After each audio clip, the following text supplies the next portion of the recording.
Good morning guys. Flex ko lang ang aking mga pang-medication.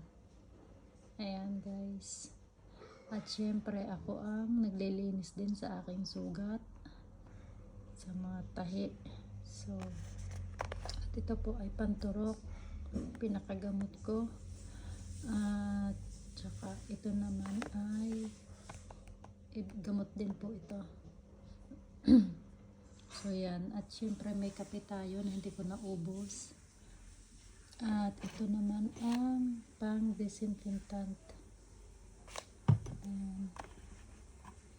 Yan ang reseta sa akin, yan lang.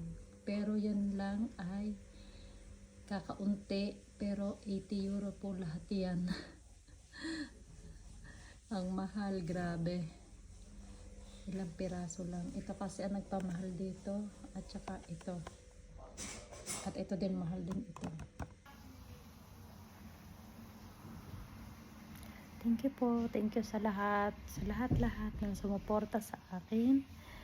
Lalo na nung simula po na ako'y dalhin sa ospital hanggang sa makalabas at hanggang sa ngayon na walang sawang sumusuporta sa akin. Maraming pong salamat talaga sa inyo. Babawi po ako pag ako ay okay na. Medyo naghihinay-hinay pa po ako sa pagbalik sa inyo, sa pagbawi dahil baka po ako mabenat. So yun lang. Thank you guys for watching. Ciao! God bless!